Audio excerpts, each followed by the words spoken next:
Ray Fliegel was just picking up a few things. It was pretty good, yes. He plodded through the supermarket, searching. I want to find some sesame crackers. A little white-haired man on arthritic knees, like any other, except for one thing, the music. Sounds like a recording by this guy they call Kenny G with his horrible saxophones. Most his age wouldn't even be able to hear the music. He seemed tortured by it. I don't see how he made it so big. Granted, he might not know where to find the crackers. I can't believe it. But he does know music.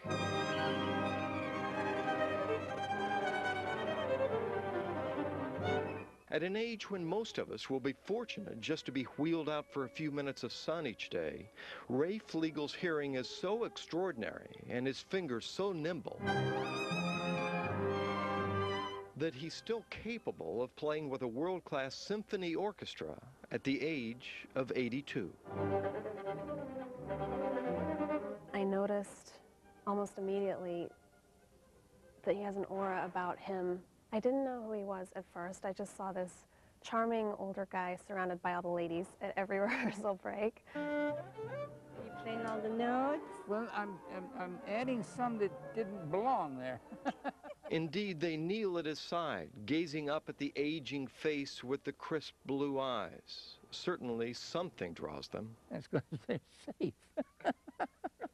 You see him shuffle out, listing to the right, his body bent with age. And yes, he looks safe enough, but that's not it. He's such a gentleman, and he always has a good story to tell, and he always wants to hear how you're doing, and he's not too shy to share things about his life with you.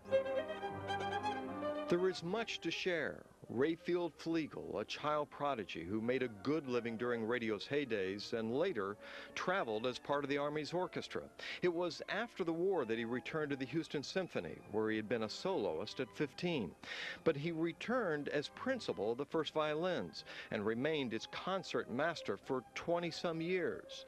Now he regales everyone with the stories of those grand old days playing with the very best. We had half a season with Sir Thomas Beecham, 5 years with Leopold Stokowski. You know, he didn't come here to conduct a pickup band, you know. So what was Beethoven like? Well, we did have a discussion once, and I told him about my good hearing. I was sorry for him.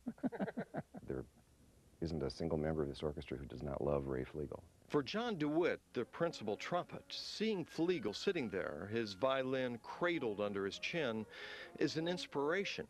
Never mind that on this day his socks were too short and his pants too high. 1, 2, 3.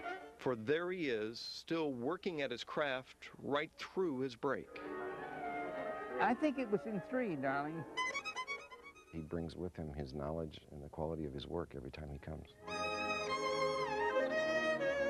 But for Fliegel, rehearsing this piece of Wagner for visiting conductor Emmanuel Villaume is not work, it's love. You still get just as excited? Absolutely. Barbarella used to say that I've played everywhere but in the street, and I may play there too before they put these old bones to rest. And I laughed about it at the time. I was much younger, and I thought, well, that's me. Ray Fliegel has pushed the envelope of age at both ends now and remains blessed, for his fingers, free of arthritis, can still dance along the strings. But the day they can't, he says he'll know. If I'm not playing to my satisfaction, nobody else will have to tell me that. It is Saturday night, white tie and tails, and with the concert's last note,